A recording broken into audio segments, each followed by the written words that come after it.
یہ کوئی معمولی بات نہیں ہے جس کی امت میں آنے کے لیے نبیوں نے آرزو کی. کتب میں آتا ہے 12 نبی ایسے ہیں جنہوں نے یہ آرزو کی کہ اے اللہ ہمیں نبی آخر الزمان کو امتی بناتے.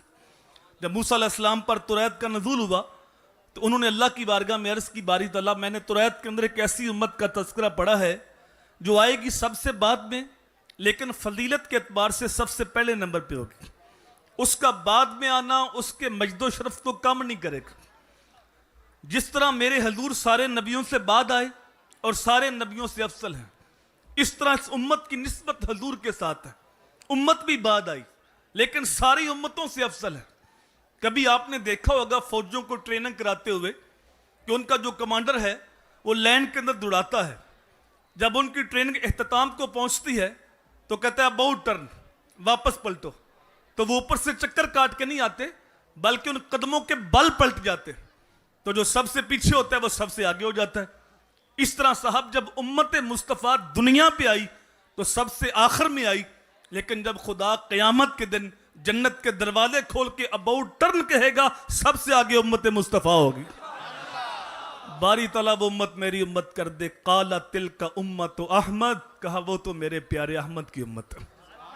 پھر عرض کی اللہم انی اجدو فی الالواح امتا اناجیلہم فی صدورہم یقرؤون ظاہرہ فاجعلہ امتی. قال تلک امت احمد. باری تعالیٰ میں نے ایسی امت کا تذکرہ پڑھا ہے جن کی انجیلیں ان کے سینوں میں ہوں گی اور وہ بغیر دیکھے پڑھیں گے. وہ امت میری امت کر دے. پچھلی امتوں میں کتاب اللہ کا حافظ صرف نبی ہوتا تھا. نبی کے علاوہ کسی کو یہ اعزاز نہیں ملتا تھا کہ وہ اللہ کی کتاب کو حفظ کر سکے. آصف بن برخیہ کا واقعہ سورہ نمل کے اندر موجود ہے جس کے بارے قرآن بولتا ہے قال الذی عندہ علم من الکتاب. وہ اٹھا جس کے پاس کتاب اللہ کا کچھ علم تھا. جو تخت بلقیس لانے والا تھا وہ بھی پوری کتاب کا عالم نہیں تھا، زبور کی کچھ آیتیں جانتا تھا. تو پچھلی امتوں میں کتاب اللہ کا حافظ صرف نبی ہوتا تھا لیکن امت مصطفیٰ کو یہ اعزاز ملا کہ 6-7 سال کا بچہ ہوتا ہے پورا قرآن سینے کے اندر محفوظ ہوتا ہے. باری تعالیٰ وہ امت میری امت کر دے. قال تلک امت احمد، کہا وہ تو میرے پیارے احمد کی امت ہے. روایت طویل ہے، 9 سوال کیے موسیٰ علیہ السلام نے اور ہر سوال کے جواب کے اندر یہی جواب ملا قال تلک امت احمد، وہ تو میرے پیارے احمد کی امت ہے. پھر موسیٰ علیہ السلام نے جولی پھیلا لی اور ہاتھ اٹھا کے اللہ کی بارگاہ میں عرض کرتے ہیں اللہم اجعلنی من امت احمد. اے اللہ اس امت کو میری امت نہیں بناتا نہ بنا، مجھے اس نبی کا امتی بنا دے. وہ جس کے نام پر داؤد نے نغمہ سرائی کی، وہ جس کے ذکر پر شاہ سلیمان نے گدائی کی. دل یحییٰ میں رہ گئے ارمان جس کی زیارت کے، لب عیسیٰ پہ آئے واز جس کی شان رحمت کے. وہ بن کر روشنی پھر دیدہ یعقوب میں آیا جسے یوسف نے اپنے حسن کی میں رنگ میں پایا. نبیوں نے تمنا کی، آرزو کی لیکن وہ آنے والا نہ آیا. ہم نے کوئی دعا نہیں مانگی، کوئی آرزو نہیں کی، بس سوئے تھے مقدر جاگ اٹھے. جب ماں کی گود میں آئے تو مؤذن نے کان میں آ کے اذان دی میاں مبارک ہو تو حضور کا غلام بن کے آیا. شاہوں سے ملا ہے نہ سکندر سے ملا ہے، اللہ کا عرفان اسی در سے ملا ہے. اوروں کو ملا ہے تو مقدر سے ملا ہے، مجھ کو تو مقدر بھی تیرے در سے ملا ہے. فخر کا دل میں دریچہ باز کرنا چاہیے، جن کا تو آقا ہے ان کو ناز کرنا چاہیے. ہمیں اس بات پہ ناز ہے کہ ہم حضور کے امتی ہیں. آقا دو جہاں نے ہمیں جو دین دیا، ایسی محافل میں ہم دین سیکھتے ہیں، حضور کی محبت کا چراغ بھی اپنے سینے میں روشن کرتے ہیں اور تعلیمات مصطفیٰ سے اپنے آپ کو مزین بھی کرتے ہیں. دین اسلام کے اندر کچھ چیزیں فرض ہیں، کچھ چیزیں واجب ہیں، کچھ چیزیں سنت ہیں اور کچھ چیزیں مستحب ہیں. یہ محافل وقتی ذوق کے لیے نہیں ہوتی کہ وقتی لوگ کے لیے ہم آئیں اور تھوڑی دیر کے لیے جوش دکھائیں اور چلے جائیں. ان محافل میں ہم نے اپنے اندر اترنا ہوتا ہے، خود کلامی کرنی. وہ اقبال کا نا اپنے من میں ڈوب کر پا جا سراغ زندگی، میرا نہیں بنتا نہ بن اپنا تو بن. اور جو شخص اپنا بھی نہ ہو، اپنے ساتھ بھی مخلص نہ ہو، وہ بھی کوئی انسان ہے. اگر آپ کی توجہ ہو، دعوے تو نعرے ہمارے یہ ہیں غلامی رسول میں موت بھی قبول ہے، اور دلیل ہمارے پاس یہ ہے کہ 5 وقت کی نماز بھی قبول نہیں. تو پھر سوچیں ہم کہاں کھڑے ہیں.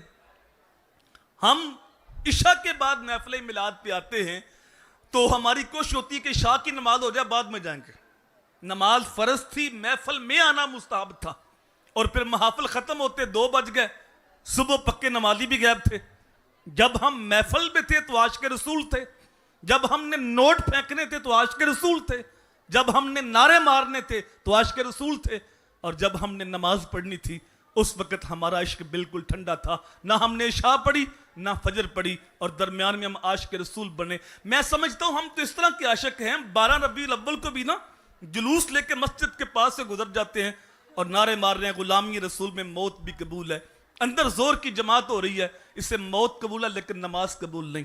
اگر واقعی نماز قبول ہوتی تو اپنے اندر اترتا، اپنے آپ سے سوال کرتا، یار جب نماز کے لیے کعبۃ اللہ کا طواف رک سکتا ہے تو میرا جلوس نہیں رک سکتا؟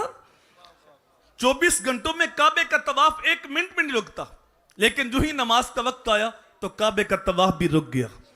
تو میرے بھائی جب کعبے کا طواف رک سکتا ہے تو پھر میرا کاروبار بھی رک سکتا ہے، پھر میرا جلوس بھی رک سکتا ہے، پھر باقی کام بعد میں ہوں گے، نماز پہلے ہوگی. چونکہ نماز میرے نبی کی آنکھوں کی ٹھنڈک ہے، نماز مومن کی معراج ہے، نماز دین کا ستون ہے، نماز عذاب قبر سے بچاتی ہے. نمازی کو بروز قیامت میرے نبی کی شفاعت نصیب ہوگی، اور سب سے بڑا اعزاز نمازی کے لیے بروز قیامت اسے اللہ کا دیدار نصیب ہوگا. حضرت عمر کا زمانہ ہے تو ایک نوجوان بڑا متقی پرہیزگار، فرض تو ساری پڑھتے تھے، وہ نفل بھی بڑے پڑھتا. ایک دن وہ فجر کے وقت نظر نہ آیا. توجہ ہے آپ کی؟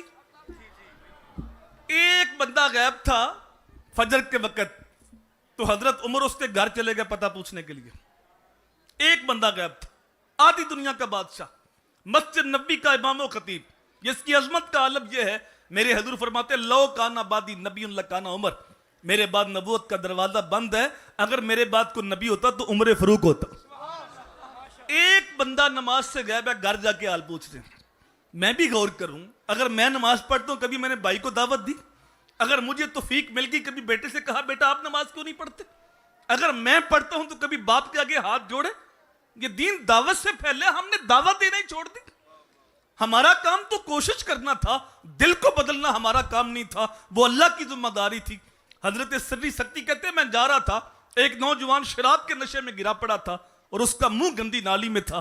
کہتے بڑا ترس آیا، میں نے اس کو پکڑا، کھینچا، صاف پانی سے منہ دھویا، گھر کا رستہ بتایا، اللہ کی شان کریمی دیکھی. جب میں صبح تہجد کے لیے مسجد گیا تو وہ شرابی مجھ سے پہلے نماز پڑھ رہے. میں نے کہا باری تعالیٰ یہ تو مشہور شرابی تھا جن کو میں نے منہ دھویا، گھر کا رستہ بتایا. حاتب سے آواز آئی اے میرے بندے، تو نے اس کا منہ دھو دیا تھا، میں نے اس کا دل دھو دیا تھا. ہمارا کام کوشش کرنا تھا، دعوت دینا تھا، ہم نے دعوت دینے چھوڑ دی. حضرت عمر اس کے گھر چلے گئے، دروازے کو دستک دی، ان کی والدہ باہر آئی، کہا بیٹا مسجد میں نہیں آیا؟ تو ماں نے کہا ساری رات وہ نفل پڑھتا رہے، تو اب وہ سو گیا تو میں نے جگایا نہیں. سنیے حضرت عمر کا جواب. آپ نے کہا میرے نزدیک ساری رات نفل پڑھنے سے بہتر تھا کہ فجر کی نماز جماعت کے ساتھ پڑھتا. ساری رات آرام سے سوتا اور فجر کی نماز جماعت کے ساتھ پڑھتا. چونکہ میرے حضور نے فرمایا جس نے عشاء کی نماز جماعت کے ساتھ پڑھی اس نے آدھی رات قیام کیا، اور جس نے ساتھ فجر بھی جماعت کے ساتھ پڑھی اس نے پوری رات قیام کیا. 2 نمازیں جماعت کے ساتھ پڑھ لو، پوری رات آرام سے سوئے رہو، پوری رات عبادت کا ثواب ہوتا ہے. لیکن صاحب ہم دیکھتے ہیں ہم شب قدر کو بھی رات جاگتے ہیں، شب برات کو بھی جاگتے ہیں، لیکن عشاء کے بعد آتے ہیں، نہ عشاء پڑھتے ہیں نہ فجر پڑھتے ہیں. میرے نبی کا دیا ہوا یہ دین نہیں ہے. فرض کی اہمیت اپنی ہے، واجب کی اپنی ہے، سنت کی اپنی ہے، مستحب کی اپنی ہے. مفتی حبیب اللہ بڑی خوبصورت بات کیا کرتے تھے، فرماتے تھے یہ نہ تمہیں کوئی پوچھے کہ تم کون ہوتے ہو تو تم بتاؤ کیا مسلمان ہوتے ہیں. فرمایا نہ کسی کو پوچھنا پڑے نہ کسی کو بتانا پڑے، تمہاری وضاقتہ شکل و صورت کردار و افعال ایسے ہوں، تم دور سے آ رہے ہو، لوگ دیکھ کے پہچان جائیں وہ دیکھو حضور کا غلام آ رہا. نور آنکھوں میں تو چہرے پہ اجالے ہوں گے، مصطفیٰ والوں کے انداز نرالے ہوں گے. آج دنیا میں بھی ان کے دم سے مقدر چمکا، محشر کو بھی ہم ان کی رحمت کے حوالے ہوں گے. اللہ تعالیٰ کی بارگاہ میں دعا ہے جو کچھ کہا سنا اس پہ عمل کرنے کی توفیق دے. ما توفیقی الا باللہ.